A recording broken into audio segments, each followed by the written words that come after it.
এক এবং অদ্বিতীয় একমাত্র কে? আল্লাহ। জোরে বলেন, এক এবং অদ্বিতীয় একমাত্র কে? আল্লাহ। ওয়াহদাহু লা শারীকা লাহু একমাত্র কে? আল্লাহ। এক আল্লাহ ছাড়া বাকি পৃথিবীতে যা কিছু আছে সব হলো গায়রুল্লাহ। আসমান কি? গায়রুল্লাহ। জমিন কি? গায়রুল্লাহ। ফেরেশতা কি? গায়রুল্লাহ। মানুষ কি? গায়রুল্লাহ। রাজা বাদশা ওজির নাজির মন্ত্রী এমপি সব কি? গায়রুল্লাহ। এমনকি নবী ওলি যত বলেন পীর বুজুর্গ সব হলো গায়রুল্লাহ। এক এবং অদ্বিতীয় হলেন একমাত্র আমার আল্লাহ। কথা পরিষ্কার? এক হলেন আল্লাহ, আল্লাহ ছাড়া যা আছে সব কি? গায়রুল্লাহ। তো কোন গায়রুল্লাহকে যদি কেউ আল্লাহর জন্য নির্ধারিত যে আসন সেই আসনে বসায়, আল্লাহর জন্য নির্ধারিত যে বৈশিষ্ট্য সেই বৈশিষ্ট্য যদি কোন গায়রুল্লাহকে কেউ দেয়, তাহলে সেই গায়রুল্লাহকেই বলা হয় তাগুত। কথা বোঝা গেল? আল্লাহর জন্য একটা আসন আছে, আল্লাহর একটা নিজস্ব ভিন্ন মর্যাদা আছে।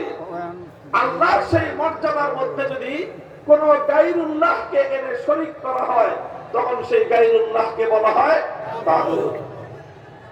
এবার আপনারা তাগুত বুঝতে পারলেন? তাগুতকে আমি সুনির্দিষ্ট দৃষ্টান্ত দিয়ে আপনাদের সামনে আরো পরিষ্কার করছি। যেমন ধরেন, মহাবিশ্বের মধ্যে, এই কুল কায়নাতের মধ্যে ইবাদতের উপযুক্ত একমাত্র কে? আল্লাহ। ইবাদতের উপযুক্ত একমাত্র কে? আল্লাহ। এখন কেউ যদি যেই ইবাদতের উপযুক্ত একমাত্র আল্লাহ, আল্লাহকে ছাড়া অন্য কাউকে যদি কেউ মাবুদ বানায়, অর্থাৎ অন্য কারো জন্য যদি কেউ ইবাদত করে, তাহলে যার ইবাদত করলো আল্লাহ ছাড়া, সেই গায়রুল্লাহকে এসে ইবাদতের মধ্যে আল্লাহর স্থানে স্থান দিল। কথা বলে ঠিক না বেঠিক? তাহলে ইবাদতের উপযুক্ত একমাত্র কে? আল্লাহ। এখন আল্লাহকে বাদ দিয়ে অন্য কোন গায়রুল্লাহর জন্য যদি কেউ ইবাদত করে, তাহলে যে গায়রুল্লাহর ইবাদত করা হলো সেই গায়রুল্লাহকে বলা হবে তাগুত। সে যুগের মানুষ লাত, মানাত, উজ্জা, হুবাল এই সকল দেবদেবীর পূজা করত, অথচ ইবাদত করবে একমাত্র কার জন্য? আল্লাহকে বাদ দিয়ে যখন লাতকে পূজা করা হলো, তখন লাত হয়ে গেল তাগুত। আল্লাহকে বাদ দিয়ে যখন মানাত, উজ্জা, হুবাল এই সকল দেবতাগুলোর কেউ পূজা করলো, তখন এই সকল দেবতাগুলোর পরিচয় হলো এরা তাগুত। বর্তমান যুগের মানুষ লাত, মানাত, উজ্জা, হুবালের পূজা করে না। এখনকার মানুষ পূজা করে কেউ দুর্গার, কখনো সরস্বতীর, কখনো কালী, নাম না জানা যারা নানা মূর্তি দেবতা দেব দেবতার পূজা করে। কথা বলে ঠিক না বেঠিক? তো যখন এক আল্লাহর পূজা না করে, এক আল্লাহর ইবাদত না করে দুর্গার পূজা করা হলো, তখন দুর্গাকে বলা হবে তাগুত। আল্লাহকে বাদ দিয়ে যখন কালীর পূজা করা হলো, তখন কালী দেবীকে বলা হবে তাগুত। আল্লাহকে বাদ দিয়ে যখন সরস্বতীর পূজা করা হবে, তখন সরস্বতী দেবীকে বলা হবে তাগুত। অর্থাৎ আল্লাহর জায়গায় যাকেই বসানো হবে, আল্লাহর জায়গায় যেই বসবে তাকেই বলা হবে তাগুত। তাহলে ইবাদতের একমাত্র উপযুক্ত কে? আল্লাহ। এটাকেই বলা হয় তাওহীদ। এটাকে কি বলা হয়? তাওহীদ। এটাই একত্ববাদ। এটাই হলো ঈমানের সবচেয়ে গুরুত্বপূর্ণ পয়েন্ট। এটাকে বলা হয় তাওহীদ ফিল ইবাদাহ। ইবাদতের মধ্যে আল্লাহর একত্ববাদ, অর্থাৎ ইবাদতের ক্ষেত্রে আল্লাহর সঙ্গে অন্য কাউকে শরীক করা। যদি ইবাদতের মধ্যে আল্লাহর সঙ্গে অন্য কাউকে শরীক করা হয়, তাহলে তাকে বলা হবে কি? বলা হবে এতটুকু বোঝা গেল? আচ্ছা, এবার আরেকটা কথা বুঝেন। এই জন্য আমরা বলি কি, লা ইলাহা ইল্লাল্লাহ। একমাত্র মাবুদ কে? আল্লাহ। জয় বলে, একমাত্র মাবুদ কে? আল্লাহ। এটাই লা ইলাহা ইল্লাল্লাহর অর্থ। একমাত্র মাবুদ হলেন আল্লাহ। আল্লাহ ছাড়া অন্য কোন মাবুদ নাই, আর কোন মাবুদ নাই। মুহতারাম হাজিরিন, ইবাদতের মালিক যেমন একমাত্র আল্লাহ, মহাবিশ্বের মধ্যে ইবাদতের উপযুক্ত যেমন একমাত্র আল্লাহ, আল্লাহ ছাড়া এই মহাবিশ্বের মধ্যে ইবাদতের আর দ্বিতীয় কোন উপযুক্ত কেউ নাই। ঠিক তেমনি ভাবে এই কুল কায়নাতের মধ্যে আসমান জমিন, বিশ্ব, গোটা বিশ্ব, মহাবিশ্ব, এই সব কিছুর মধ্যে আইন তৈরি করবার, কোনটা বৈধ কোনটা অবৈধ এটা নির্ধারণ করার চূড়ান্ত ক্ষমতা একমাত্র কার? আইন তৈরি করবার একমাত্র অধিকার হলো আমার আল্লাহর। চূড়ান্ত ভাবে আইন করার অধিকার আল্লাহ ছাড়া দুনিয়ার কোন মাখলুকের নাই। এটাও একটা তাওহীদ, এটাকে বলা হয় তাওহীদ ফিল হাকিমিয়া। এটা হলো আইন করার ক্ষেত্রে তাওহীদ, আইনের তাওহীদ। আগেরটা ছিল ইবাদতের তাওহীদ, আর এটা হলো কিসের তাওহীদ? আইনের ক্ষেত্রে তাওহীদ।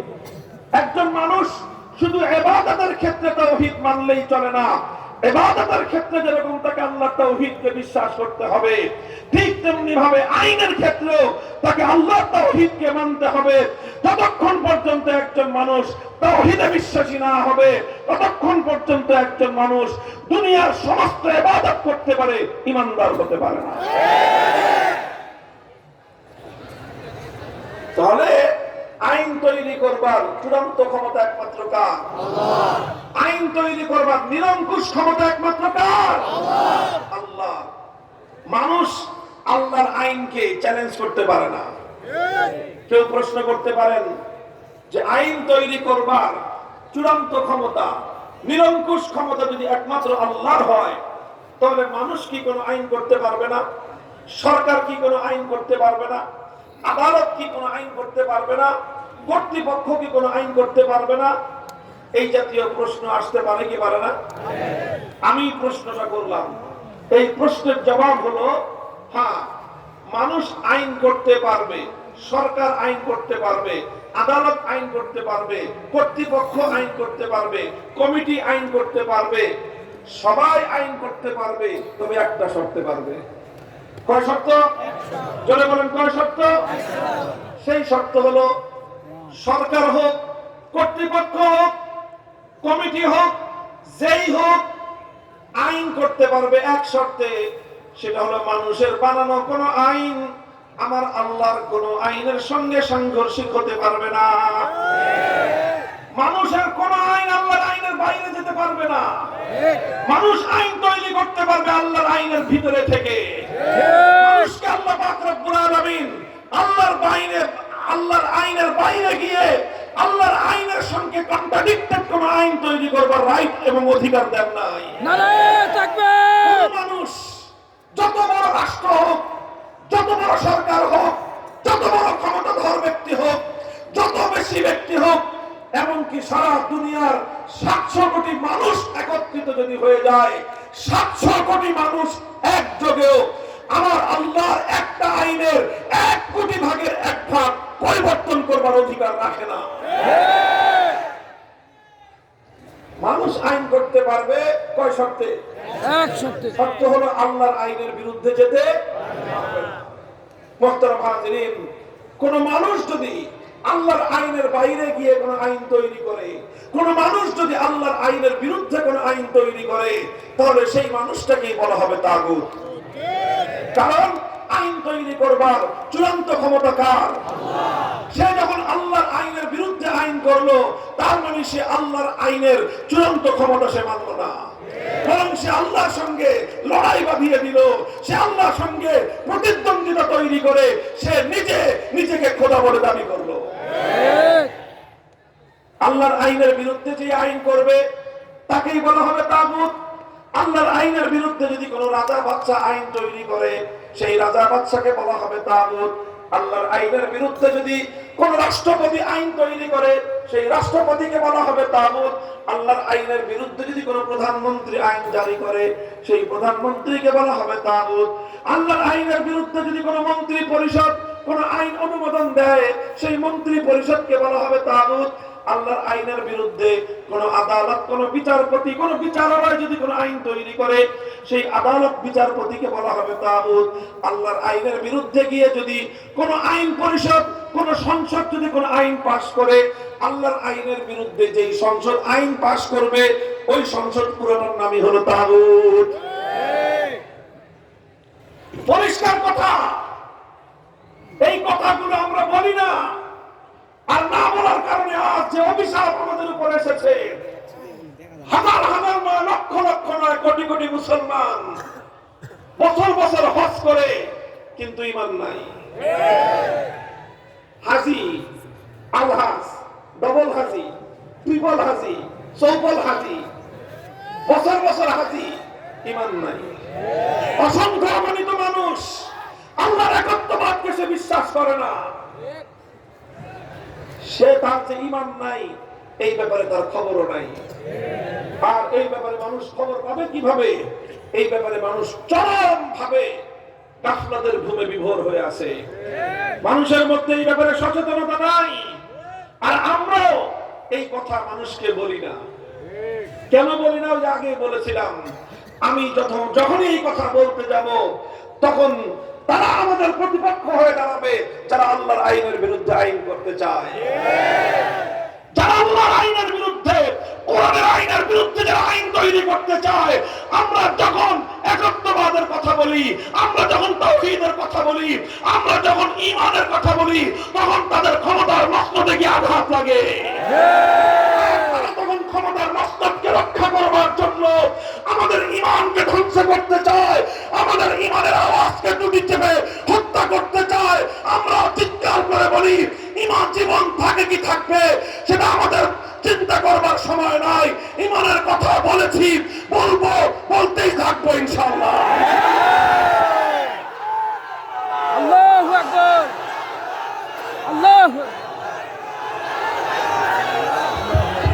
নারে তাকবীর, আল্লাহু আকবার, লিল্লাহি তাকবীর। ইসলামের শত্রুরা হুশিয়ার সাবধান, কোরআন সুন্নাহর শত্রুরা হুশিয়ার সাবধান, লিল্লাহি তাকবীর। আল্লাহু আকবার। মুহতারাম হাজিরিন, আজ আমরা এই তাগুতের আইনের চাপা করে আমরা পিষ্ট হচ্ছি। তাগুতের আইনের চাপা করে পিষ্ট করে বলবেন, হুজুর সমস্যা কোথায়? দেখেন, আমি আপনাদেরকে একটা প্রশ্ন করি, আপনারা জবাব দিবেন বুঝে শুনে। একজন মানুষ 24 ঘন্টার মধ্যে 23 ঘন্টা 55 মিনিট আল্লাহর ইবাদত করে, খালি ইবাদত, সারা দিন রাত ইবাদত করতেছে, নামাজ পড়তেছে, সব কিছু করার পরে 5 মিনিটের জন্য দুর্গা পূজা করে। আপনারা বলেন, এই লোকটা ঈমানদার না বেঈমান? বেঈমান। কেন? সে তো 23 ঘন্টা 55 মিনিট খালি ইবাদত করলো আল্লাহ, এরপরে সে ঈমানদার না বেঈমান? বেঈমান। আচ্ছা, 5 মিনিট না, আরো কম ধরি, 23 ঘন্টা 59 মিনিট আল্লাহর ইবাদত করে, শুধু 1 মিনিটের জন্য প্রতিদিন দুর্গার পূজা করে, ঈমানদার না বেঈমান? বেঈমান। কেন বেঈমান? সে তো 23 ঘন্টা 59 মিনিটই এক আল্লাহর ইবাদত করলো, এরপরেও সে কেন বেঈমান? কারণ ইবাদতের মধ্যে 1 মিনিট কেন 1 সেকেন্ডের জন্য আল্লাহ পাক কোন শরীককে বরদাস্ত করেন না। কথা বলেন ঠিক না বেঠিক? এই কথাটা যেরকম আমরা বুঝি, এই কথাটা যেরকম আমাদের জনতা বুঝে, এই কথাটা যেরকম সাধারণ মানুষ বুঝে, কেন বুঝে? কারণ এই কথা আমরা বুঝাইছি, এই কথা আলেম সমাজ মানুষকে বুঝিয়েছে, এই জন্য মানুষ বুঝে যে ইবাদতের মধ্যে 1 সেকেন্ডের জন্য কাউকে শরীক করা যাবে না। কথা বলেন ঠিক না বেঠিক? আরে দুর্গা তো পরের কথা, কেউ যদি শাহজালালের কবরে গিয়ে সেজদা করে, তাহলে পাবলিকের মায়ের একটা মাটিতে পড়ে না। কথা বলেন ঠিক না বেঠিক? শাহজালাল অনেক বড় বুজুর্গ, শাহপরান অনেক বড় বুজুর্গ, খান জাহান আলী অনেক বড় বুজুর্গ, কিন্তু তারা আল্লাহ না গায়রুল্লাহ? গায়রুল্লাহর জন্য সেজদা করা যায়? বলেন, সেজদা করা যায়? গায়রুল্লাহর পূজা করা যায়? গায়রুল্লাহর ইবাদত করা যায়? এটা সবাই বুঝে। এই জন্য মানুষ আর কিছু করুক আর না করুক, আল্লাহর ইবাদত করতে মানুষের দুর্বলতা থাকতে পারে, নামাজ ঘাটতি থাকতে পারে, কিন্তু কেউ দুর্গার পূজা করবে না। কারণ একজন ঈমানদার বুঝে, আমি যদি দুর্গার পূজা 1 মিনিটের জন্য করি, আমার ঈমান থাকবে না। দোস্ত, বিষয়টা বুঝার জিনিস। ইবাদত যেরকম একমাত্র একচ্ছত্র আল্লাহর, ইবাদতের মালিক যেমন একমাত্র আল্লাহ, আল্লাহর সেই ইবাদতকে তুমি যদি 1 মিনিটের জন্য দুর্গার জন্য করো, 1 সেকেন্ডের জন্য যদি কেউ দুর্গার ইবাদত করে, তাহলে তার ঈমান যেমন থাকতে পারে না। বন্ধুগণ, আইন যেমন আল্লাহ পাক রব্বুল আলামিনের একচ্ছত্র মালিকানাধীন জিনিস, ইবাদত যেরকম একমাত্র আল্লাহর জন্য নির্ধারিত, ঠিক তেমনি ভাবে আইন করার চূড়ান্ত ক্ষমতা একমাত্র আমার আল্লাহর জন্য নির্ধারিত। ইনিল হুকমু ইল্লা লিল্লাহ। আইন তৈরি করবার চূড়ান্ত ক্ষমতা একমাত্র কার? আল্লাহর। সুতরাং আইন তৈরি করবার যে চূড়ান্ত ক্ষমতা একমাত্র আল্লাহর, সেই ক্ষমতার মধ্যে অসংখ্য মানুষ আল্লাহর সেই আইনের ক্ষমতা নিয়ে টানাটানি করে, আল্লাহর সেই আইনের ক্ষমতা নিয়ে টানাটানি করে। অসংখ্য মানুষ অগণিত আইন তারা তৈরি করে আমার আল্লাহর আইনকে বাতিল বলে, অকার্যকর বলে তারা ঘোষণা করে রাখলো। অথচ এখনো পর্যন্ত মানুষ তাদেরকে ঈমানদার বলে মনে করে। এর চেয়ে বড় মূর্খতা, এর চেয়ে বড় অজ্ঞতা উম্মতের মধ্যে দ্বিতীয়টি হতে পারে না। বন্ধুগণ শুনেন, দুর্গার পূজা করা হলে দুর্গাকে বলা হয় তাগুত, তাই না? আচ্ছা, দুর্গার যারা পূজা করলো তাদেরকে কি বলা হবে? তাদেরকে বলা হবে মুশরিক। কি বলা হবে? মুশরিক। তাদেরকে কি বলা হয়? মুশরিক। মুশরিকে মানে মুশরিক ব্যক্তি ঈমান আছে না নাই? সে বেঈমান। কথা বলেন ঠিক না বেঠিক? তো যেরকম ভাবে কোন গায়রুল্লাহর কোন তাগুতের পূজা করলে যেরকম মানুষের ঈমান থাকে না, সে মুশরিকে পরিণত হয়, ঠিক একই ভাবে কেউ যদি আল্লাহর আইন বাদ দিয়ে কোন তাগুতের আইন মানে, কেউ যদি আল্লাহর আইন বাদ দিয়ে কোন তাগুতের আইনকে বিশ্বাস করে, তাহলে সেও একই সমান মুশরিক, তারও ঈমান নাই। মুহতারাম হাজিরিন, কথাগুলো আজ এই জন্য বলছি কারণ আজ আমরা এই অভিশাপের, এই অভিশপ্ত তাগুতি আইনের পাথরের নিচে চাপা পড়ে আছি। এই অভিশপ্ত তাগুতি আইনের নিচে, অভিশপ্ত তাগুতি বিচার ব্যবস্থার নিচে, অভিশপ্ত তাগুতি শাসন ব্যবস্থার নিচে, অভিশপ্ত তাগুতি রাষ্ট্র ব্যবস্থার নিচে, অভিশপ্ত তাগুতি সংবিধানের নিচে আজ আমরা এমন ভাবে নিচে চাপা পড়ে আছি, আমরা সঠিকভাবে ঈমান নিয়ে এই সমাজে বসবাস করতে পারি না। শুধু আপনাদের কথা বলছি না, আমি আমার কথা বলছি। আলেম বলেন, ইমাম বলেন, মুসল্লি বলেন, সমাজের কোন মানুষ কোন তাগুতি সংবিধানের অধীনে, কোন মানুষ কোন তাগুতি আইন এবং বিচার ব্যবস্থার অধীনে পরিপূর্ণ ঈমান নিয়ে থাকতে পারে না। মুহতারাম হাজিরিন, কথা লম্বা বলবো না, বিষয়টার জটিলতার বিষয়টা আপনাদেরকে বোঝানোর চেষ্টা করতেছি। খুব সংক্ষেপে আপনারা বিষয়টা একটু বুঝেন। 10 থেকে 15 মিনিট সময় আর বেশি আমার হাতে নেই।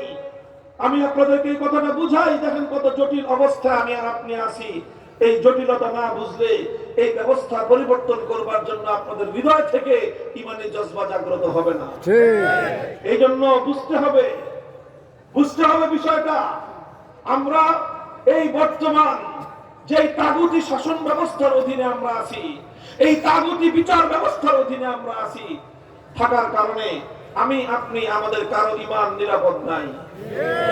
বলবেন হুজুর কেন ঈমান নিরাপদ নাই? আমি আপনাদেরকে ছোট্ট করে বুঝাই।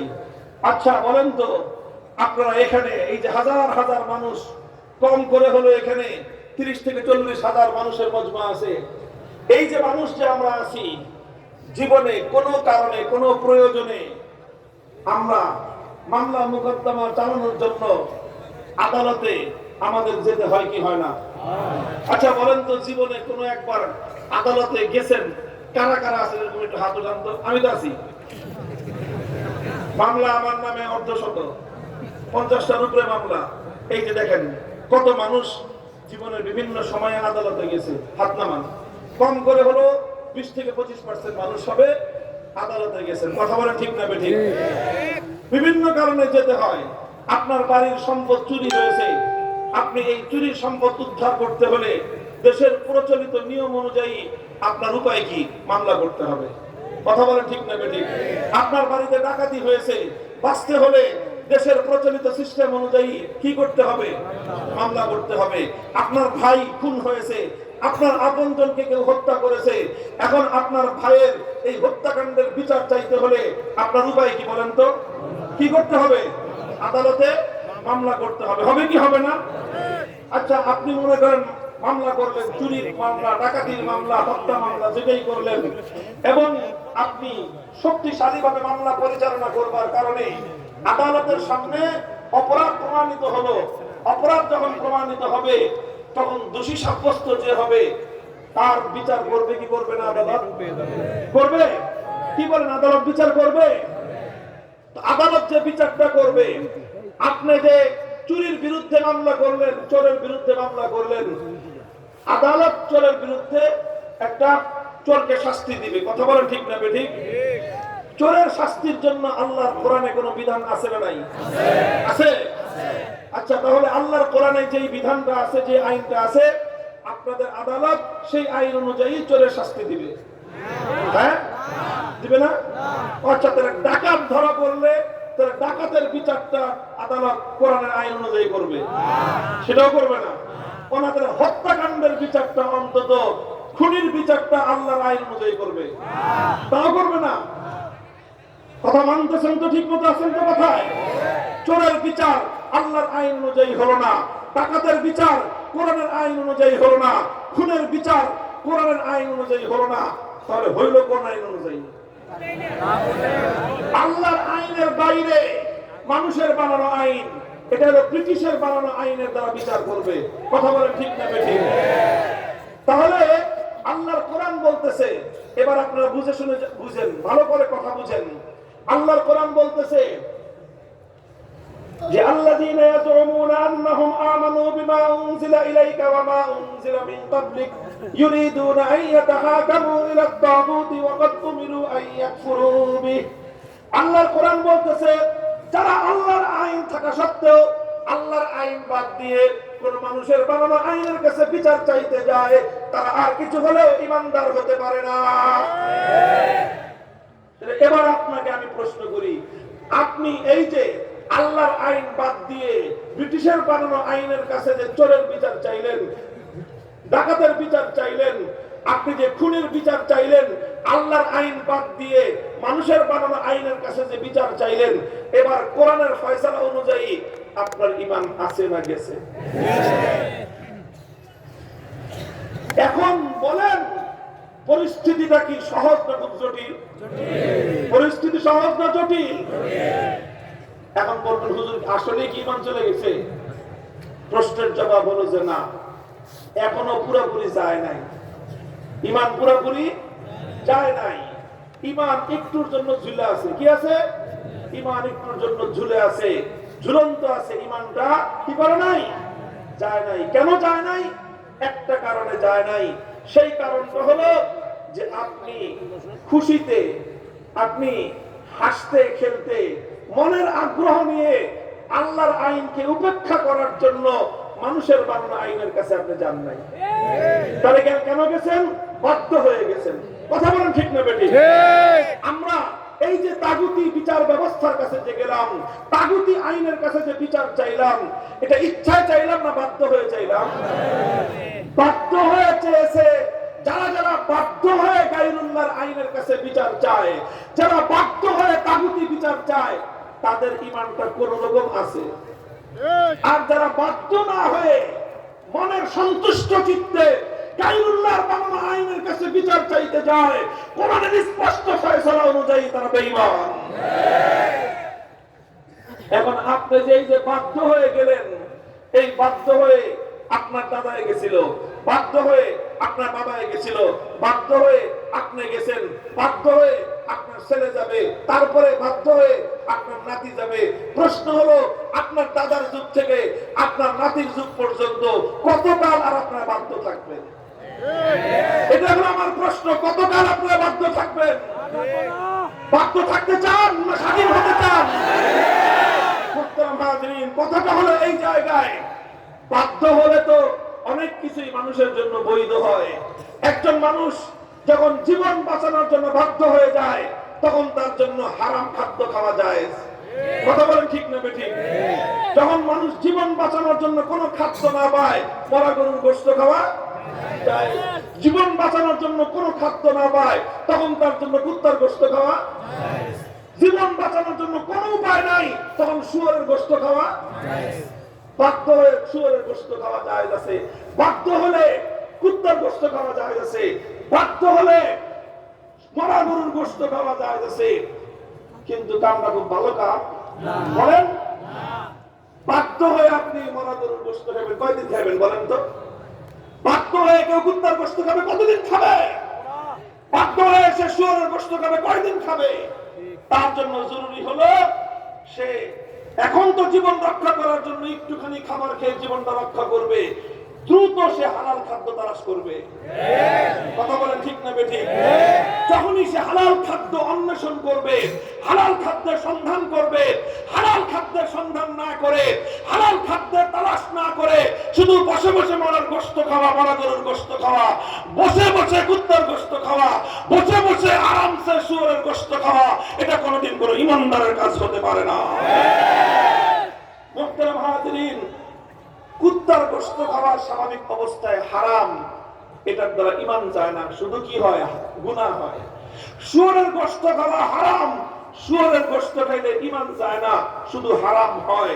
কিন্তু তাগুতের কাছে বিচার চাইলে ঈমান যায়। এবার বলেন আপনারা, শুয়োরের গোশত খাওয়া বড় অপরাধ না তাগুতের কাছে বিচার চাওয়া বড় অপরাধ? পরিষ্কার কথা।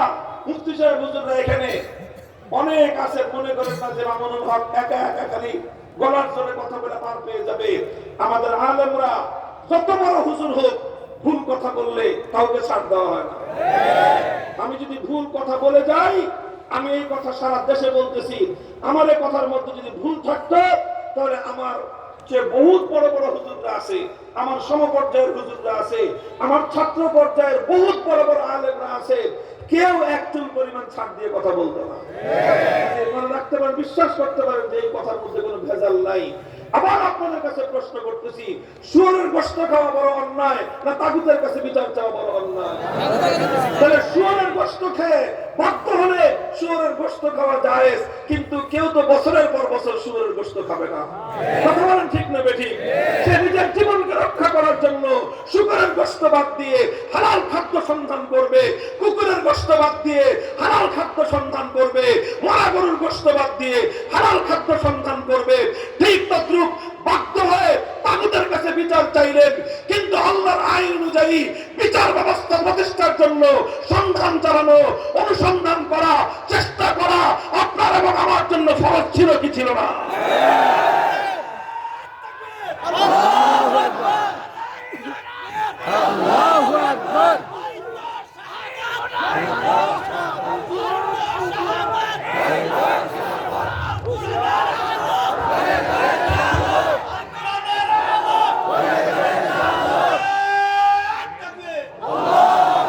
মুহতারাম হাজিরিন, এই জন্য আমি যেই কথাটা বলতেছি, দেখেন, এটা শুধু রাজনীতির কথা না, এটা শুধুমাত্র কোন দলের বিরুদ্ধে কথা নয়, তবে এটা এমন একটা কথা, এটার সঙ্গে রাজনীতির সম্পর্ক আছে। এটা এমন একটা কথা, এটার সঙ্গে রাষ্ট্র ব্যবস্থার সম্পর্ক আছে। আমার এই কথা এমন একটা কথা, এটার সঙ্গে প্রশাসনের সম্পর্ক আছে। এটা এমন একটা কথা, এর সঙ্গে বিচার ব্যবস্থার সম্পর্ক আছে। আর এই কথা যখন আমি বলতে যাব, তাগুতি বিচার ব্যবস্থা, তাগুতি শাসন ব্যবস্থা, তাগুতি রাজনীতির ধ্বজাধারীরা তখনই আমাদের পথে বাধা হয়ে দেওয়ার চেষ্টা করে।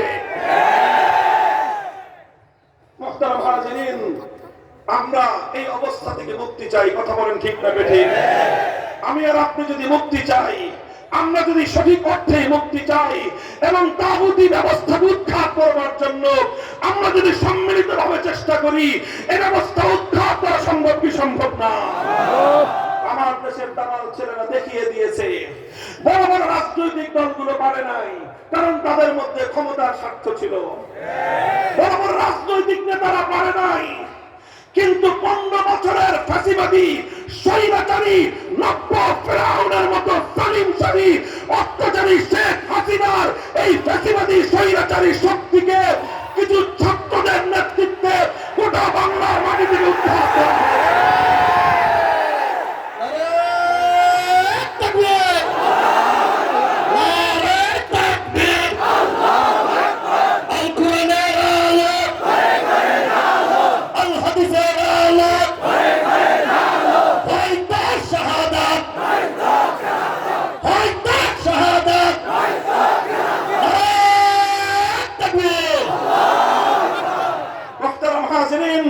এটা কিভাবে সম্ভব হয়েছে? যখন কিছু মানুষ সিদ্ধান্ত নিয়েছে প্রয়োজনে জীবন দিব আর অন্যায়ের সঙ্গে মাথা নোয়াবো না। কিছু মানুষ, কিছু মানুষ সিদ্ধান্ত নিয়েছিল লড়াই করব আর ফ্যাসিবাদী শক্তির সামনে মাথা নত করব না। কিছু মানুষ সিদ্ধান্ত নিয়েছিল বুক পেতে দিলাম গুলি কর, কিন্তু জালেমকে আর প্রশ্রয় দিব না। কিছু মানুষ সিদ্ধান্ত নিয়েছিল জীবন দিতে হলে জীবন দিব, শহীদ হতে হলে শহীদ হব। অল্প কয়েকটা ছাত্র দামাল ছেলেরা যখন জীবন দেওয়ার জন্য রাস্তায় নেমেছে, হয়তো 2000 দামাল যুবকের রক্তে আমার মাতৃভূমি রঞ্জিত হয়েছে, কিন্তু 15 বছরের স্বৈরাচারী ফ্যাসিবাদী সরকার বাংলার জমিন থেকে, বাংলার মানচিত্র থেকে উৎখাত হয়ে গেছে।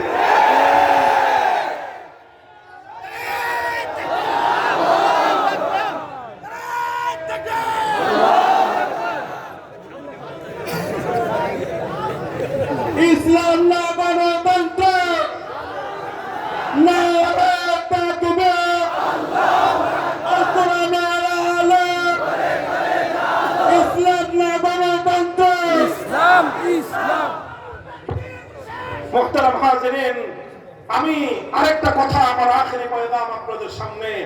আলহামদুলিল্লাহ, এই যে স্বপ্ন, এই যে আকাঙ্ক্ষা, বলেন আল্লাহর কোরআনের আইন অনুযায়ী রাষ্ট্র চলবে, সমাজ চলবে, দেশ চলবে, আমাদের সংবিধান হবে আল কোরআন, এটা আমাদের আজন্ম স্বপ্ন, এটা আমাদের হৃদয়ের আকাঙ্ক্ষা। বলেন কথা ঠিক না? এটা শুধু আজকের আমাদের আকাঙ্ক্ষা নয়, এটা শুধু আজকের আমাদের তামান্না নয়। এই তামান্না আমাদের শত বছর ধরে, শত শত বছর ধরে আমাদের এই জমিনের মুসলমানরা একটা স্বপ্ন দেখেছে, একটা ভূখণ্ড হবে, একটা জমিন হবে, একটা মানচিত্র হবে। সেই মানচিত্রে আর কিছু পাই বা না পাই, আইন চলবে কার? ইতিহাস বলি আমি আপনাদের কাছে, সংক্ষিপ্ত ইতিহাস। বন্ধুগণ, মুসলমানদের সমাজে আল্লাহর আইন ছাড়া কোন মানুষের বানানো আইন চলতে পারে, এটা মুসলমানরা কোনোদিন কল্পনাই করতে পারতো না। মুসলমানরা মনে করত মানুষ এত বড় গাদ্দার হয় কিভাবে? খোদার আসমানের নিচে থেকে, আল্লাহর জমিনের উপর থেকে, আল্লাহর দেওয়া রিজিক খেয়ে, আল্লাহর দেওয়া শ্বাস প্রশ্বাসের বাতাস নিয়ে, আল্লাহর দেওয়া অক্সিজেন নিয়ে, আল্লাহর দেওয়া পানি পান করে সেই মানুষ আল্লাহর বিরুদ্ধে আইন তৈরি করতে পারে। এত বড় গাদ্দার, এত বড় বিশ্বাসঘাতক কোন মানুষ হতে পারে, মুসলমানদের এটা বিশ্বাস হতো না। এই জন্য মুসলমানদের শত শত বছর চলে গেছে, মুসলমানদের মধ্যে কোনদিন মানুষের বানানো আইন চলে নাই। সর্বপ্রথম মুসলিম সমাজের মধ্যে 6 শতাব্দীতে এই সমস্ত তাতারিরা, চেঙ্গিস খানের দলেরা সর্বপ্রথম মুসলমানদের মধ্যে চেঙ্গিস খানের বানানো আইন তারা চালু করেছিল। তখন মুসলমানরা লক্ষ লক্ষ মুসলমান জীবন দিয়েছে, শাহাদাত বরণ করেছে। আলেম সমাজ অনেক ত্যাগের কোরবানি স্বীকার করেছে। শাইখুল ইসলাম ইবনে তাইমিয়া রাহমাতুল্লাহি আলাইহি 6 বার কারারুদ্ধ হয়েছেন, অনেক ত্যাগের কোরবানি স্বীকার করেছেন, কিন্তু এক মুহূর্তের জন্য মুসলিম সমাজের মধ্যে কোন মানুষের বানানো আইনকে তারা বরদাস্ত করে নেন নাই। এভাবেই চলেছে শত শত বছর পর্যন্ত। প্রায় 1700 শতাব্দী পর্যন্ত, 18 শতকের মাঝামাঝি পর্যন্ত, ইসলামের শুরুর যুগ থেকে নিয়ে 1200 বছর পর্যন্ত মুসলিম জাহানের মধ্যে কোন মানব রচিত আইনের কোন স্থান ছিল না। এরপরে যখন 18 শতকের মাঝামাঝি পাশ্চাত্যের ইহুদি খ্রিস্টানরা আগ্রাসন চালালো, মুসলিম বিশ্বের বিভিন্ন দেশগুলোকে তারা দখল করতে লাগলো। ব্রিটিশরা আমাদের পাক ভারত, এই উপমহাদেশ দখল করে নিল। ভারত, পাকিস্তান, বাংলাদেশ, এই অঞ্চলগুলো যখন ব্রিটিশরা দখল করলো, ওদিক দিয়ে ফ্রান্স এবং ইতালি, মুসলিম বিশ্বের বিশাল অঞ্চল তারা দখল করলো। এই আধিপত্যবাদী সাম্রাজ্যবাদী শক্তি আমাদের দেশটাকে দখল করে সবচেয়ে বড় যে অভিশাপ আমাদের উপর চাপিয়ে দিল, সেটা এটা নয় যে ওরা আমাদের মানচিত্র কেড়ে নিয়েছে, সেটা এটা নয় যে ওরা আমাদের পতাকা কেড়ে নিয়েছে, সেটা এটা নয় যে ওরা আমাদেরকে পরাধীন করে ফেলেছে, বরং সবচেয়ে বড় ক্ষতি, সবচেয়ে বড় অভিশাপ যেটা ওরা আমাদের উপর চাপিয়ে দিয়েছিল, সেটা হলো আমাদের জাতির উপর থেকে আল্লাহর বানানো আইন, আল্লাহর কোরআনের আইনগুলিকে বাতিল করে দিয়ে ব্রিটিশরা তাদের নিজেদের বানানো আইন আমাদের জাতির উপর চাপিয়ে দিল। ব্রিটিশরা যখন তাদের বানানো আইন এই জাতির উপর চাপিয়ে দিল, ওলামায়ে উম্মত এক মুহূর্তের জন্য নীরব থাকেন নাই। শাহ আব্দুল আজিজ মুহাদ্দিস দেহলভী রাহমাতুল্লাহি আলাইহি 19 শতকের গোড়ার দিকে 1803 সালে তিনি ফতোয়া জারি করলেন, যেহেতু আমাদের দেশের মধ্যে এখন আল্লাহর আইন নাই, ব্রিটিশ তার বানানো আইন চালু করে দিয়েছে, সুতরাং এই দেশে মুসলমান যতই বসবাস করুক, এই দেশটা এখন আর ইসলামের দেশ নাই, এই দেশটা এখন শত্রু কবলিত দারুল হারবে পরিণত হয়ে গেছে। সুতরাং এই দেশটাকে আবার ইসলামী দেশে রূপান্তরিত করার জন্য ব্রিটিশদের বিরুদ্ধে জিহাদ করা ফরজ। তিনি ফরজে আইনের ফতোয়া দিয়ে দিলেন। তার এই ফতোয়ার আলোকে 1831 সালে বালাকোটের রণাঙ্গনে সৈয়দ আহমদ শহীদ রহমতুল্লাহি আলাইহি ব্রিটিশদের বিরুদ্ধে যুদ্ধ করলেন, লড়াই করলেন, শাহাদাত বরণ করলেন, রক্ত দিয়ে আল্লাহর জমিন রঞ্জিত করলেন, কিন্তু ব্রিটিশের বানানো আইনের সামনে মাথা নত করেন নাই। আবার 1857 সালে শামিলের রণাঙ্গনে জিহাদ হলো। হাজী আমদাদুল্লাহ মুহাজির মক্কি রাহমাতুল্লাহি আলাইহির নেতৃত্বে মুসলমানরা খেলাফত ঘোষণা দিয়ে ব্রিটিশের বানানো আইনকে তারা অস্বীকার করলেন। যুদ্ধ হলো শামিলের রণাঙ্গনে, শাহাদাত বরণ করলেন প্রধান সেনাপতি হাফেজ জামান শহীদ রহমতুল্লাহি আলাইহি। হাজার হাজার আলেম ওলামা ফাঁসি কাস্টে ঝুললেন, হাজার হাজার আলেম ওলামাদের পরিবার ইতিম হলো, বিধবা হলো, সন্তানহারা হলো। সব স্বীকার করলেন, ত্যাগের কোরবানি করলেন, জীবন দিলেন, রক্ত দিলেন, কিন্তু এক মুহূর্তের জন্য মানুষের বানানো আইনের সামনে তারা মাথা নত করেন নাই। এভাবে চলতে চলতে 1866 সালে দারুল উলুম দেওবন্দ প্রতিষ্ঠিত হলো। উদ্দেশ্য ছিল একটাই, এমন একটা সৈনিক তৈরি করব যারা ব্রিটিশদেরকে বিতাড়িত করে এমন একটা সমাজ গড়বে যেই সমাজে আইন চলবে একমাত্র কার? 80 বছর সংগ্রাম করার পরে 1947 সালে ব্রিটিশরা এদেশ থেকে পালিয়ে যেতে বাধ্য হলো। এই দেশটা তখন স্বাধীন হবে। স্বাধীন হওয়ার সময় এই দেশে দুই জাতি বসবাস করত, একটা হলো হিন্দু জাতি, আরেকটা হলো মুসলিম জাতি। তখন প্রশ্ন আসলো দেশটা কিভাবে ভাগ হবে।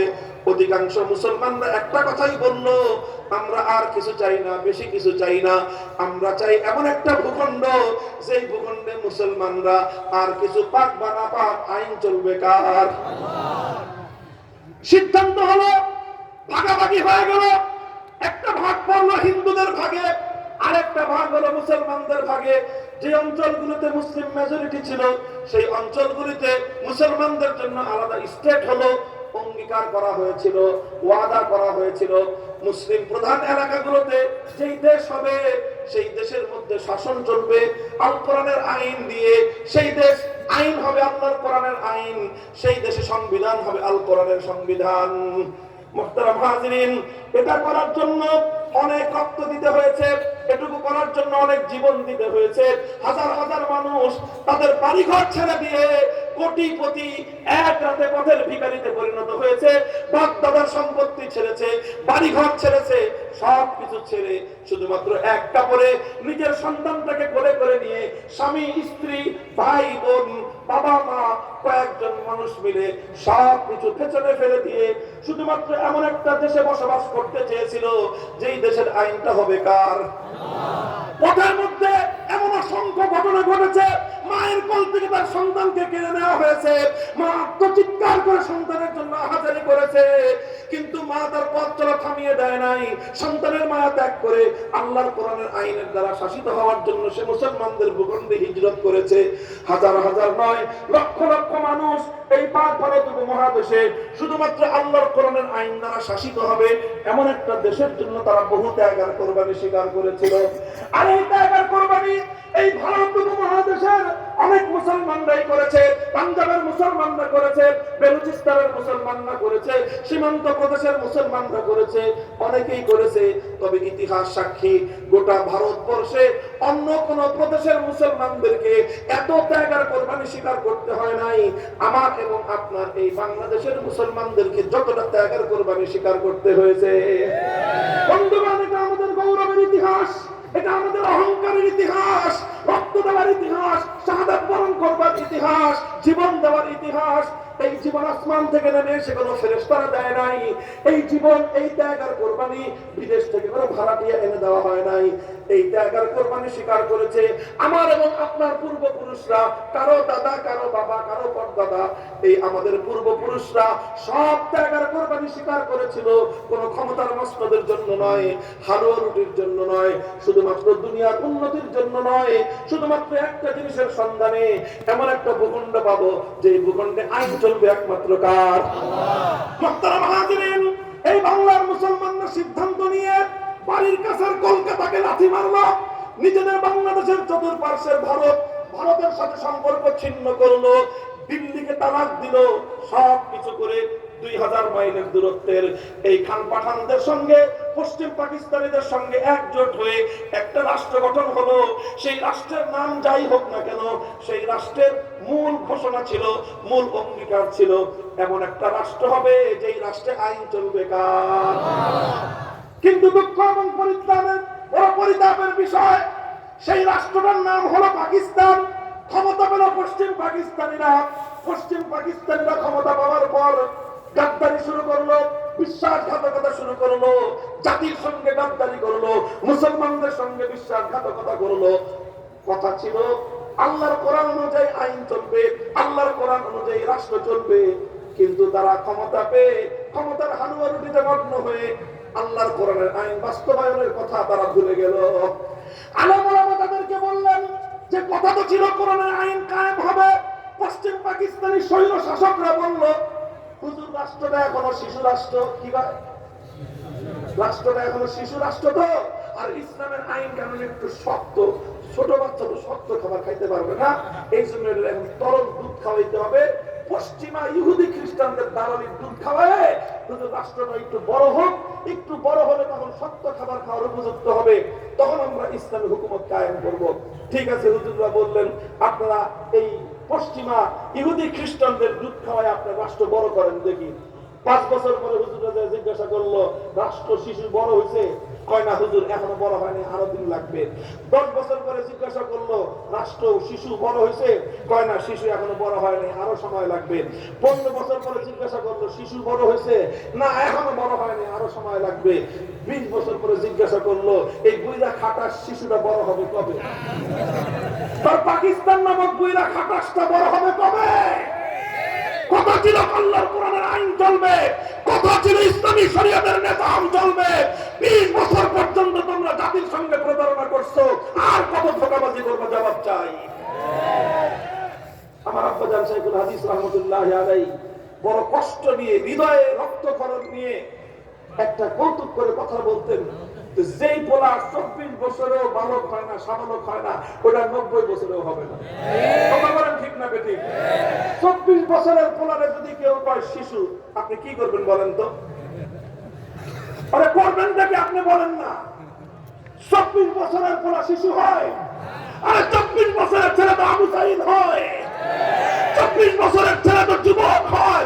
যুদ্ধের ময়দানে গিয়ে সালেমের সামনে বুক পেতে দিয়ে বুলেটকে বরণ করে জাতিকে মুক্তি করার জন্য, জাতিকে স্বাধীন করার জন্য জীবন দেয়, রক্ত দেয়।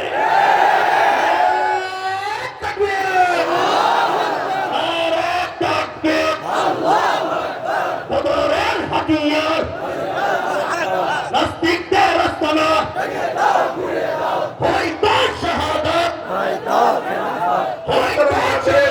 সময় সঙ্গে। এরপরে যেটা হলো, 24 বছরে ওই শিশু, ওই বুইরা খাটাস শিশু আর বড় হলো না। তখন আমরা সিদ্ধান্ত নিলাম যে যেই খাটাস বুইরা শিশু 24 বছরেও সাবালক হয় না, ওটা 90 বছরেও সাবালক হবে না। এইরকম অকর্মণ্য সন্তানের প্রয়োজন আমাদের নয়। পাকিস্তান ভেঙে টুকরো করে দাও, বাংলাদেশ স্বাধীন হবে। আওয়াজ উঠলো। সেই সময়ে বাংলাদেশের এই অঞ্চলের একজন নেতা, বিশাল জনপ্রিয় নেতা, তিনি ঘোষণা করলেন, তিনি তার জীবনের সবচেয়ে পুণ্যময়, সবচেয়ে বড় নেক কাজটা করলেন 1970 সালে। বললেন, আপনারা আমার দলকে, আমার মার্কায় ভোট দেন। বললাম, ভোট দিলে কি করবেন আপনি? জাতি জিজ্ঞাসা করলো। তিনি জবাব দিলেন, আমাকে যদি আপনারা ভোট দেন, আমার দল যদি ক্ষমতায় যায়, আমরা কথা দিলাম কোরআন সুন্নাহর বিরুদ্ধে কোন আইন আমরা করব না। জানেন সেই নেতার নাম কি নাম? শেখ মুজিবুর রহমান সেই নেতার নাম, সেই দলের নাম আওয়ামী লীগ, সেই মার্কার নাম নৌকা। তারা ওয়াদা করেছিল, অঙ্গীকার করেছিল 1970 সালের আওয়ামী লীগের নির্বাচনী ইশতেহারের মধ্যে কথার ওয়াদা ছিল, পাশ করলে কোরআন সুন্নাহর বিরুদ্ধে কোন আইন করবে না। জাতি আশ্বস্ত হলো, নৌকা মার্কার সিল মারলো, এই পরিমাণ মারাই মারলো, বাক্স ভৈরা উঠছে। নিরঙ্কুশ সংখ্যাগরিষ্ঠতা পাইল পাকিস্তানে। সংখ্যাগরিষ্ঠতা পাওয়ার পর পশ্চিম পাকিস্তানিরা ক্ষমতা না দিয়ে ৭১-এর 25শে মার্চ ভয়াল কালো রাতে বাংলাদেশের মানুষের উপর তারা হত্যাযজ্ঞ পরিচালনা করলো। এর বিরুদ্ধে 26শে মার্চ কালুরঘাট বেতার কেন্দ্র থেকে বাংলাদেশের স্বাধীনতার ঘোষণার আওয়াজ উচ্চারিত হলো। এরপরে চললো 9 মাসের মুক্তির সংগ্রাম। ৭১-এর 16ই ডিসেম্বর বাংলাদেশ মুক্তি এবং স্বাধীনতা লাভ করলো। 9 মাস শেখ মুজিবুর রহমান সাহেব পশ্চিম পাকিস্তানে বন্দী থাকলেন, আপ্যায়িত হলেন। এরপরে তিনি মুক্তি পেলেন। মুক্তি পেয়ে সোজা চলে গেলেন লন্ডনে। লন্ডন থেকে বাংলাদেশে না এসে তার বিমান ল্যান্ড করলো নয়াদিল্লিতে। এগুলো সব বানানো কথা না মনে হকের। বাংলাদেশের স্বাধীনতার যিনি নেতৃত্ব দিলেন বলেন দাবি করেন, স্বাধীনতা তাদের নির্বাচনের ফলাফলকে কেন্দ্র করে স্বাধীনতা আসলো, সেই নেতা নির্বাচিত সেই মুক্তি পাওয়ার পর, স্বাধীনতা অর্জিত হওয়ার পর প্রথমে দেশে না এসে নয়াদিল্লিতে তিনি হাজিরা দিলেন। শ্রীমতী ইন্দিরা গান্ধী তৎকালীন ভারতের প্রধানমন্ত্রী, তিনি সেই নেতার বাম পকেটের মধ্যে একটা কাগজ ঢুকিয়ে দিলেন, বলে লেখা দিছি এমনি চলবি। সেই লেখার মধ্যে, আরে ভাই দুঃখের কথা, কলিজা দিয়ে রক্ত দিয়ে কথা, এগুলা বড় হৃদয় বিদারক কথা আমাদের। এগুলো কিভাবে আমার এবং আপনার বিজয়কে বারবার ছিনতাই করা হয়েছে, কিভাবে আমাদের পূর্বপুরুষদের রক্তের সঙ্গে গাদ্দারি করা হয়েছে। ইতিহাস জানবার অধিকার, বলবার অধিকার আমাদেরও আছে। তিনি একটা কাগজের মধ্যে প্রেসক্রিপশন লিখে দিলেন। সেই প্রেসক্রিপশন হলো ভারত রাষ্ট্রের যে সংবিধানের মূলনীতিগুলো, সেই ভারতের সংবিধানের মূলনীতির আলোকে বাংলাদেশের সংবিধান করতে হবে। এইভাবে ভারতের মূলনীতির আলোকে জাতীয়তাবাদ, ধর্মনিরপেক্ষতাবাদ, গণতন্ত্র, সমাজতন্ত্র, চার মূলনীতি দিয়ে তিনি পাঠিয়ে দিলেন। আর শেখ মুজিবুর রহমান সাহেব এসে ৭২ সালে সেই ভারত মাতার চরণ ধরে বাংলাদেশকে চিরস্থায়ী বলি দেওয়ার ব্যবস্থা করে তিনি ভারতের দালালির একটা সংবিধান তৈরি করলেন। বলতে কোনো দ্বিধা নাই, ইতস্তত নাই।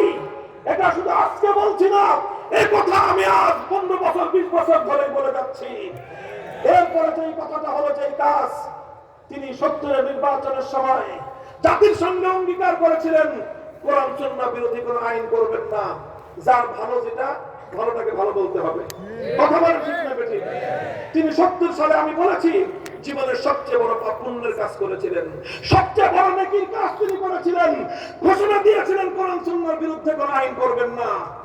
কিন্তু দুর্ভাগ্যজনক ভাবে যেটা হলো, ৭২ সালে যেই সংবিধান রচিত হলো, সেই সংবিধানের মাধ্যমে কিছুদিন পরে আইন করে কোরআন সুন্নাহ বিরোধী আইন করবেন না তো দূরের কথা, বাংলাদেশে যেন কোরআন সুন্নাহর আইন বাস্তবায়িত হইতে না পারে, সেই জন্য তিনি আইন করে ইসলামী রাজনীতি নিষিদ্ধ করলেন। তিনি ইসলামী আইন বাস্তবায়ন হওয়ার সমস্ত রাস্তা বন্ধ করে দিলেন। তিনি ধর্মনিরপেক্ষতা নামক কুফরি মতবাদ সংবিধানে অন্তর্ভুক্ত করে দিয়ে বাংলাদেশকে তাগুতি শাসনের অধীনে চিরস্থায়ী বন্দোবস্ত করে গোটা জাতির সঙ্গে গাদ্দারি আর বিশ্বাসঘাতকতা করলেন। এটা রাজনৈতিক বিশ্লেষণ, ইসলামের দৃষ্টিতে বিশ্লেষণ। 1970-এর ঘোষণাটা যদি হয়ে থাকে শেখ মুজিবুর রহমান সাহেবের সবচেয়ে বড় পুণ্যের কাজ, তাহলে ৭২-এর সংবিধান তৈরি করা ছিল তার জীবনের সবচেয়ে বড় পাপের কাজ। এরপরে তিনি এই পাপের প্রায়শ্চিত্ত করলেন ৭৫-এর 15ই আগস্ট। এরপর থেকে যা হওয়ার হলো, বাংলাদেশে অনেক পরিবর্তন আসলো। অনেকে ইসলামের নাম নিয়ে ক্ষমতায় আসলো, অনেকে ইসলামের নাম নিয়ে এদিক সেদিক অনেক কিছুই করলো, সামান্য সামান্য কিছু করা হলো। কখনো আল্লাহর উপর অবিচল আস্থা এবং বিশ্বাস অন্তর্ভুক্ত হলো, কখনো বিসমিল্লাহির রহমানির রহিম দিয়ে সংবিধান শুরু হলো, কখনো রাষ্ট্রধর্ম ইসলাম হলো। কিন্তু একটা জিনিস আর হলো না, সেটা হলো আল্লাহর আইন অনুযায়ী দেশ চলবে, এই কাজ আর হলো না। যতটুকু হয়েছিল এক কদম আগাইছে, এই 2008 সালে ক্ষমতায় এসে ফ্যাসিবাদী শেখ হাসিনা 2 কদম আবার পিছিয়ে গেছে। সংবিধান থেকে আল্লাহর উপর অবিচল আস্থা এবং বিশ্বাস মুছে ফেলে আবার সেই ভারত মাতার চরণতলে বলি দেওয়ার দাসত্ব, এই শেকল পরা জিঞ্জির, এই গোলামীর জিঞ্জিরের কথা, ধর্মনিরপেক্ষতা আবার পুনর্বহাল করে বাংলাদেশকে ভারতের করদরাজ্যে পরিণত করেছে। আমার কথা শেষ। এখন আমি আপনাদের কাছে 2টা আহ্বান জানাবো।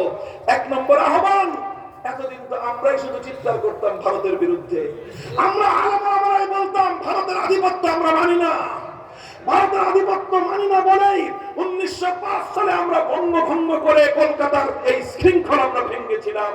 ভারতের আধিপত্য মানব না বলেই 1947 সালে দিল্লিকে আমরা তালাক দিয়েছিলাম।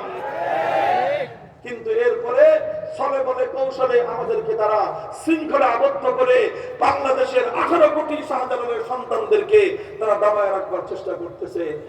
আমরা প্রতিবাদ করতাম, অন্যরা করতো না।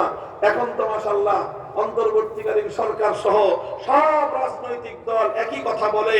আমাদের এই ত্রিপুরা, আমাদের যে আগরতলার আজকে হাই কমিশনার এই উপ হাই কমিশনে হামলা চালায়, বাংলাদেশের লাল সবুজের পতাকা তারা পুড়িয়ে দিয়ে বাংলাদেশকে তাদের অঙ্গরাজ্যে পরিণত করবার পায়তারা করেছে। গোটা বাংলাদেশ সকল রাজনৈতিক দল, সমস্ত ধর্মাবলম্বী, হিন্দু, বৌদ্ধ, খ্রিস্টান, মুসলমান সব ঐক্যবদ্ধ হয়েছে যে ভারতীয় আধিপত্যবাদ থেকে বাংলাদেশকে মুক্ত রাখতে হবে। কথা বলেন ঠিক না বেঠিক? আমার এই ক্ষেত্রে কথা হলো এই, ডক্টর ইউনূস সাহেব, প্রফেসর ইউনূস সাহেব, সমস্ত রাজনৈতিক দলেরা আপনারা ভালো কথা বলতেছেন, কিন্তু মনে রাখেন বীজ বৃক্ষের গোড়ায় পানি ঢেলে ডাল ছাটলে এই গাছ কোনোদিন শেষ হবে না। কথা বলেন ঠিক না বেঠিক? বীজ বৃক্ষকে যদি মারতে হয়, ধ্বংস করতে হয়, শেকড় শুদ্ধ উপরে ফেলতে হবে। বাংলাদেশে ভারতের আধিপত্যবাদের শেকড় হলো আমার সংবিধানের ধর্মনিরপেক্ষ মতবাদ। আমি চ্যালেঞ্জ করে বলবো 1971-এর মুক্তিযুদ্ধের সময়ে, মুক্তিযুদ্ধের আগ পর্যন্ত বাংলাদেশে কোন আওয়ামী লীগের নেতা, কোন নেত্রী, বাংলাদেশের কোন রাজনৈতিক নেতা কোনদিনও বাংলাদেশে ধর্মনিরপেক্ষতার কথা বলে নাই। এটা 72 সালে ভারত থেকে আমদানি করা হয়েছে।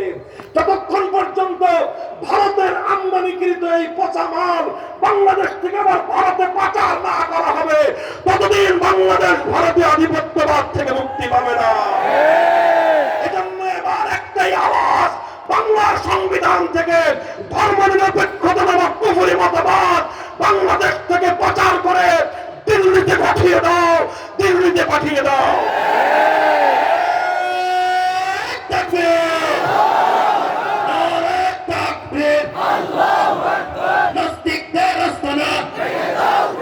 আর এটার চেয়ে বড় কথা যেটা, এটা তো ছোট কথা, আর বড় কথা হলো এই, 100 বছর ধরে আমাদের পূর্বপুরুষরা জীবন দিয়েছেন, নিসার আলী তিতুমীর বাঁশের কিল্লা করে জীবন দিয়েছেন, হাজী শরীয়তুল্লাহ ফরাজি আন্দোলন করে রক্ত দিয়েছেন, ফকির মজনু সারা বাংলার গ্রামে গ্রামে, বাংলার বন বাজারে, জঙ্গলে জঙ্গলে ঘুরে ঘুরে ব্রিটিশদের বিরুদ্ধে লড়াই করেছিল। উদ্দেশ্য ছিল একটা একটা রাষ্ট্র পাবো, একটা ভূখণ্ড পাবো, যে ভূখণ্ডে আইন চলবে কার। অনেক রক্ত দিয়েছে আমাদের পূর্বপুরুষরা, সব বৃথা গেছে তা নয়, সেই রক্ত থেকেই জন্ম নিয়েছে আবু সাঈদরা, সেই রক্ত থেকেই জন্ম নিয়েছে জুলাই এবং আগস্টের বিপ্লবীরা। কথা বলেন ঠিক না বেঠিক? কেউ বলতে পারে যে আগস্টের বিপ্লব কি ইসলামের জন্য হয়েছে? আমি বলবো যে না, ইসলামের জন্য হয় নাই, তবে আবার পুরোটাই যে ইসলামের বাইরে তাও না। আগস্ট বিপ্লবের যদি একটা সিম্পটম আপনারা দেখতে চান, পলাইছে কয়টায়? কয়টায় পালাইছে? 5ই আগস্ট দুপুর 2টায় সবাই খবর পাইছেন। কথা বলেন ঠিক না বেঠিক? কয়টায়? দুপুর 2টায়। আমরা খবর পাইছি 1:30টায়, আপনার স্বাভাবিক জনগণ খবর পেতে পেতে 2টা বাজছে সর্বোচ্চ। এরপরে 2টার পর থেকে 3টা পর্যন্ত 5ই আগস্ট 2024 সাল দুপুর 2টো থেকে কয়টা 1 ঘন্টার বাংলাদেশ। একটু চিন্তা করেন তো, গোটা বাংলাদেশ টেকনাফ থেকে তেতুলিয়া কোন নেতাকে নেতৃত্ব দিতে হয় নাই, কোন আলেমকে চিৎকার করে ডাক দিতে হয় নাই। গোটা বাংলাদেশের টেকনাফ থেকে তেতুলিয়া ভাস্কর্য নামক মুসলিম জনপদের একটা মূর্তিও আসতে নয়, ভেঙে গড়িয়ে দেওয়া হয়েছে।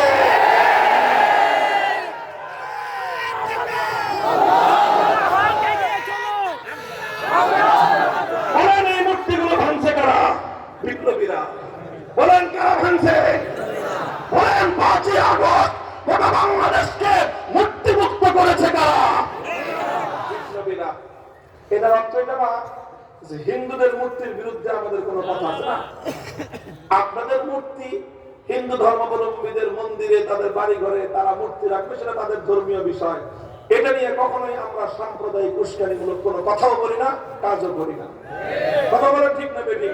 বরং হিন্দু ধর্মাবলম্বীদের বাড়ি ঘর, উপাসনালয়, ব্যবসা প্রতিষ্ঠান সবকিছু আমরা সর্বপ্রথম নিরাপত্তা দেওয়ার অগ্রাধিকার দিই, সেটা সেই জায়গায়। কিন্তু মুসলমানদের জাতীয় জনপদে, মুসলমানদের জাতীয় স্থাপনায় এভাবে দেব দেবতার মূর্তি বানায়, বাপের মূর্তি বানায়, দাদার মূর্তি বানায়, দেশটাকে এভাবে শিরকি কালচার দিয়ে ভর্তি করে ফেলা হবে, এদেশের মুসলমান সেটা ভালো চোখে দেখে নাই। সুযোগ পাওয়ার প্রথম মুহূর্তের জন্য বাংলাদেশ মূর্তি মুক্ত হয়েছে। এ থেকে বোঝা যায় 5ই আগস্টের বিপ্লব ইসলামের সূর্যোদয় না হলেও এটা ইসলামী বিপ্লবের সূর্যোদয়ের আগের সুবহে সাদিক ছিল। সুবহে সাদিক বার্তা দেয় যে কিছুক্ষণ পরে, ঘন্টাখানেক পরে সূর্যের উদয় ঘটবে। কথা বলেন ঠিক না বেঠিক? তাই আমরা 5ই আগস্টের বিপ্লবোত্তর এই বাংলার মাটিতে দাঁড়িয়ে স্পষ্ট ভাষায় আজ এক দাবি তুলতে চাই। এটা আমি বলছি, আমাদের এই কথা যেন কর্ণকুহরে প্রবেশ করে সেইভাবেই বলছি। আমরা বাংলাদেশে এখন সংবিধান সংস্কার চলছে। কথা বলেন ঠিক না বেঠিক? সংবিধান সংস্কার কমিশনকে 15ই জানুয়ারি পর্যন্ত সময় বৃদ্ধি করে দেওয়া হয়েছে। যত সংস্কার করেন একটা সংস্কার যেন থাকে, সেটা হলো সংবিধানের যে কোনো একটা জায়গায় থাকবে এদেশে কোরআন সুন্নাহ বিরোধী কোন আইন, কোন নীতিমালা, কোন বিধিমালা চলতে পারে না। একমত? এই কথার সঙ্গে আপনি একমত? শাহজালালের বাংলাদেশের 90% মুসলমানের এই বাংলাদেশের ইসলামী শরিয়া বিরোধী, কোরআন সুন্নাহ বিরোধী কোন আইন কার্যকর হতে পারে না। কথা বলেন ঠিক না? আমরা এই কথা শান্তিপ্রিয় ভাবে বলতেছি। কথা বলেন ঠিক না বেঠিক? এই কথাটা আমি খুব উত্তেজিত ভাবে বলছি, ঠান্ডা মাথায় কইছি। ঠান্ডা মাথায় বললাম, ঠান্ডা ভাবে বুঝেন। সবাইকে বলতেছি, রাষ্ট্রকে বলতেছি, ভালোই ভালোই এই কাজটা করে দেন। কথা বলেন ঠিক না বেঠিক? এটা ইসলাম এবং মুসলমানদের শত বছরের আকাঙ্ক্ষা, শত বছরের দাবি, শত বছরের হৃদয়ের তামান্না। কথা বলেন ঠিক না বেঠিক? প্রশ্ন হলো, এইভাবে যদি স্বাভাবিকভাবে সোজা আঙ্গুলে যদি ঘি না উঠে, বলেন সোজা আঙ্গুলে যদি ঘি না উঠে কি করবেন? এভাবে যদি কানে পানি না ঢুকে কি করবেন? পরিষ্কার কথা বলতে চাই, আপনারা প্রত্যেক পাড়ায় পাড়ায়, মহল্লায় মহল্লায় আপনারা প্রস্তুতি গ্রহণ করুন। গোটা বাংলাদেশকে ইসলামী বিপ্লবের দুর্গ হিসেবে গড়ে তুলুন। যদি এভাবে আমাদের আওয়াজ, আমাদের দাবি, হৃদয়ের মনিকটার কথাগুলো যদি তাদের কর্ণকুহরে প্রবেশ না করে, তাহলে আমরা অনবিলম্বে, আমরা অতি সত্বর এমন একটা আওয়াজ দেব, এমন একটা ডাক দেব, সেই ডাকে 2000 নয় 2 লক্ষ তাজা প্রাণ যদি দিতে হয় আল্লাহর জমিনে, আল্লাহর কোরআনের শাসন বাস্তবায়নের জন্য, ইসলামী বিপ্লবের জন্য, শহীদি ঈদগাহে কারা কারা জমায়েত হবেন? কারা কারা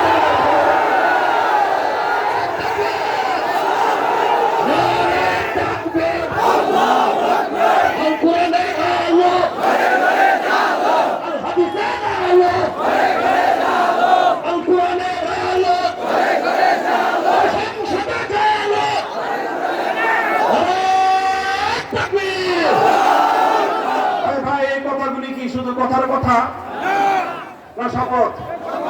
বলেন শপথ, অঙ্গীকার কার সাথে? বলেন কার সাথে?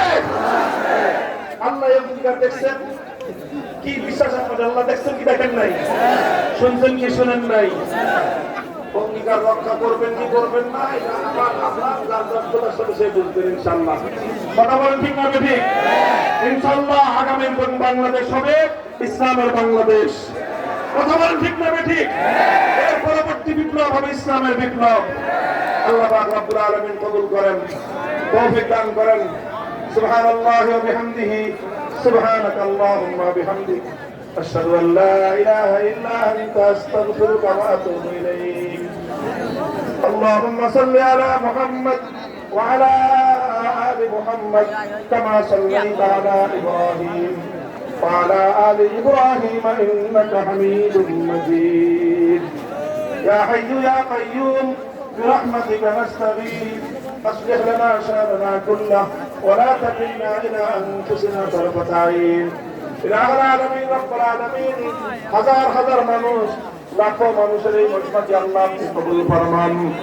আয় আল্লাহ সকল ভাইয়েরা, বিপ্লব প্রিয় ভাই, আল্লাহ ত্যাগ এবং কোরবানি স্বীকার করা ভাইয়েরা, আল্লাহ দিন দরদি মেহনতি মানুষের এই মজমা, আল্লাহ যারা যুগে যুগে আপনার দিনের জন্য জীবন দিয়েছে, আল্লাহ যুগে যুগে যে এই যুব সমাজ সমস্ত কল্যাণের জন্য আল্লাহ তারা আত্মত্যাগ স্বীকার করেছে, এই পুরা মানুষের যুব সমাজের মেহনতি মানুষের আল্লাহ গো, তাদের সকলকে আপনি আপনার দিনের সৈনিক হিসেবে কবুল ফরমান। আল্লাহ আমরা অনেক কিছু দেখেছি, অনেক বঞ্চনা সয়েছি। আল্লাহ আমরা আমাদের পূর্বপুরুষদের অনেক ত্যাগ আর কোরবানির শিরের উপর দাঁড়িয়ে আল্লাহ গো আপনার জমিনে এই মানচিত্রে এই ভূখণ্ডে আল্লাহ আপনার কোরআনের শাসন দেখতে চাই, আপনার দিনকে বিজয়ী দেখতে চাই। মাবুদ গো, আমাদের হৃদয়ের এই আকাঙ্ক্ষা আপনি পূরণ করুন, আমাদের উপর আল্লাহ আপনি সাহায্য করুন। সমস্ত তাগুতি শক্তির বিরুদ্ধে আল্লাহ আমাদেরকে লড়াই করবার হিম্মত এবং তৌফিক এনায়েত ফরমান। আল্লাহ সমস্ত ইসলাম বন্দীদেরকে আপনি এক এবং এক করে দেন, ঐক্যবদ্ধ হয়ে বাতিল এবং তাগুতের তখ্তে চূড়ান্ত আঘাত হানবার মতো হিম্মত এবং তৌফিক দান ফরমান।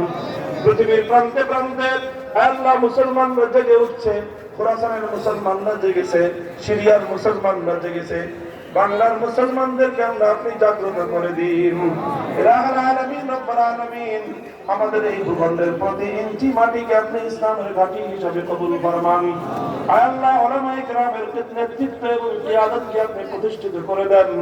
উলামায়ে কেরামের মধ্যে হিম্মত এবং জজবায় আল্লাহ আপনি সহিহ মানায় জজবা দান করুন। ইখলাস এবং লিল্লাহিয়াতের সাথে এই জাতির নেতৃত্বের দায়িত্ব পালন করার তৌফিক দান ফরমান। আল্লাহ আমাদের আপনজন যারা অসুস্থ আছে সেবা দান করুন। আল্লাহ সকল মৃত বাবা মা, আপনজন, সকল মুমিন নারী পুরুষ, মাটির নিচে শায়িত সকলকে আল্লাহ জান্নাতবাসী করে দিন। ইলাহুল আলামিন আমাদের দোয়াকে আপনি কবুল ফরমান। রব্বানা তাকাব্বাল মিন্না ইন্নাকা আনতাস সামিউল আলিম। আল্লাহ আসন্ন বিশ্ব ইজতেমা 31 জানুয়ারি থেকে অনুষ্ঠিতব্য বিশ্ব ইজতেমাকে আপনি ভরপুর কামিয়াব ফরমান। আল্লাহ সমস্ত সন্ত্রাসী, সমস্ত আল্লাহ উগ্র সন্ত্রাসীদের সন্ত্রাস থেকে, ফিতনা ফাসাদ থেকে আল্লাহ তাবলীগের মেহনতকে, ইজতেমার ময়দানকে আল্লাহ আপনি নিরাপদে রাখুন। আল্লাহ রাত্রিঘাতী সমস্ত সংঘাত দূর করে দিয়ে মুসলমানদের মধ্যে মিল মুহাব্বত পয়দা করে দিন। সাল্লাল্লাহু তাআলা আলা খায়রি খালকিহি মুহাম্মদ ওয়া আলিহি ওয়া আসহাবিহি আজমাইন। সুবহান রাব্বিকা রাব্বিল ইজ্জাতি আম্মা ইয়াসিফুন ওয়া সালামুন আলাল মুরসালিন ওয়ালহামদুলিল্লাহি রাব্বিল আলামিন।